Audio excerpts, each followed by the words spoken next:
അസ്സലാമു അലൈക്കും വറഹ്മത്തുള്ളാഹി വബറകാത്തു. മുത്ത് ഹബീബ് റസൂലുള്ളാഹി സ്വല്ലല്ലാഹു അലൈഹി വസല്ലമ തങ്ങളുടെ മദ്ഹ് കാവ്യങ്ങൾ ഒരുപാടുണ്ട്. അതിൽ ഒന്നാം സ്ഥാനത്ത് നിൽക്കുന്നതാണ് മഹാനായ ഇമാം ബൂസൂരി റളിയല്ലാഹു അൻഹു രചിച്ച ബുർഉദ്ദ അഥവാ ബുർദ. അനുരാഗത്തിൻ്റെ ഉത്തുംഗതയിൽ ബുർദയുടെ സ്ഥാനവും മഹിമയും സാധാരണക്കാർക്കിടയിൽ പോലും പ്രസിദ്ധമാണ്. ഭാഷാപാടവം, തെളിമയാർന്ന ബുദ്ധിവൈഭവം, അചഞ്ചല മനസ്സ്, അവാച്യമായ പ്രവാചകാനുരാഗം എന്നീ സവിശേഷതകൾ ഇമാമിൻ്റെ പ്രത്യേകതകളായിരുന്നു.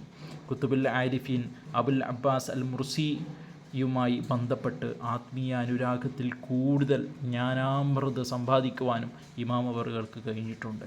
ബുർദ കൂടാതെ പ്രവാചകാനുരാഗ സംബന്ധിയായി തന്നെ ഇമാം അവറുകൾക്ക് വിവിധ രചനകളുണ്ട്. അൽ ഹംസിയത്തു ഫി മദ്ഹി ഖൈരിൽ ബരിയ, അൽ മുദരിയത്തു ഫി മദ്ഹി ഖൈരിൽ ബരിയ, അൽ ഖുംരിയ, അൽ ഹായിയ എന്നിവ അവയിൽ മുന്നിൽ നിൽക്കുന്ന ഗ്രന്ഥങ്ങളാണ്.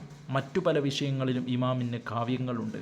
അദ്ദേഹത്തിൻ്റെ കാവ്യരചനകളെക്കുറിച്ച് പലരും പഠനം നടത്തിയിട്ടുണ്ട്. ആധുനികരും അത്യാധുനികരുമായ പലരുടെയും പഠനങ്ങൾ ഇമാം അവറുകളുടെ കാവ്യരചനകളെക്കുറിച്ച് വിരചിതമായിട്ടുണ്ട്. അത്യത്ഭുതമെന്നാണ് ബുർദയെക്കുറിച്ച് പഠനം നടത്തിയ പ്രമുഖർ അഭിപ്രായപ്പെട്ടത്.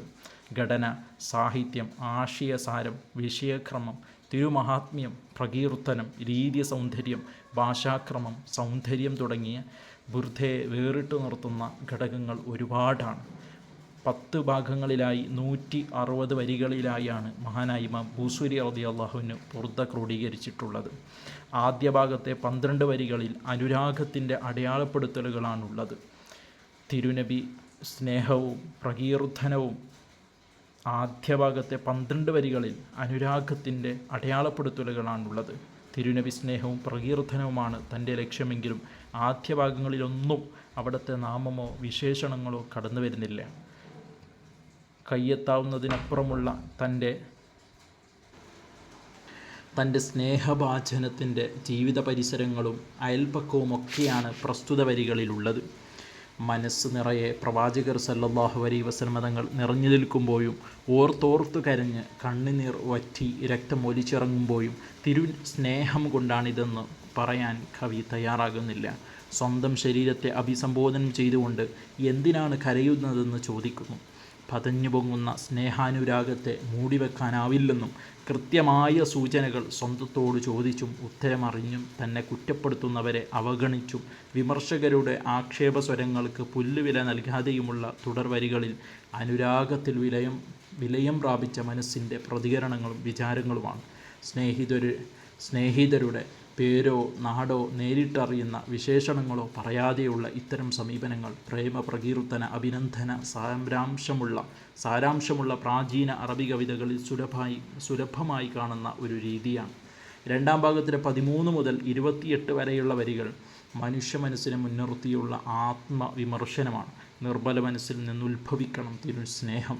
വിശ്വാസത്തിൻ്റെ പ്രഭ കൊണ്ട് വെളിച്ചം നൽകുകയും മനസ്സിനെ അടക്കി ഭരിക്കാനിടയുള്ള മുഴുവൻ ദുർഗുണങ്ങളിൽ നിന്നും പൂർണ്ണമായി ശുദ്ധമാവുകയും ചെയ്യുമ്പോഴേ തിരുസ്നേഹത്തിന് ഇടമാവാൻ ആ മനസ്സ് പാകപ്പെടുകയുള്ളൂ.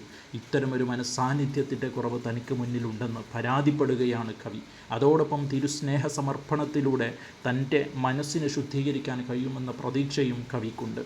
ആത്മനിയന്ത്രണത്തിനുള്ള ചില പ്രധാന പാഠങ്ങളും ഉപദേശങ്ങളും ഈ പാഠഭാഗത്ത് കാണാം.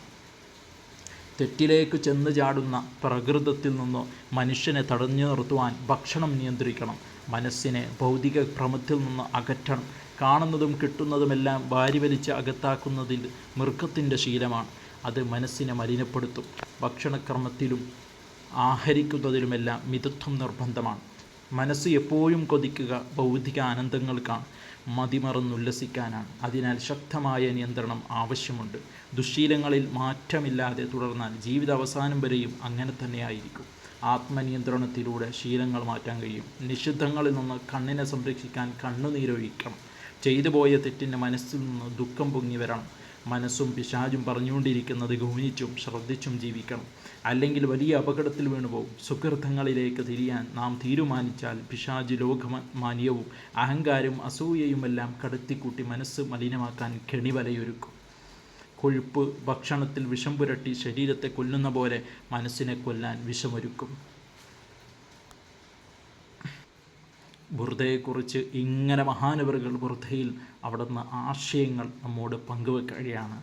ഇൻഷാ അല്ലാഹ് തുടർന്നുള്ള ആശയങ്ങൾ തുടർന്നുള്ള എപ്പിസോഡുകളിൽ നമുക്ക് ലഭ്യമായിരിക്കും.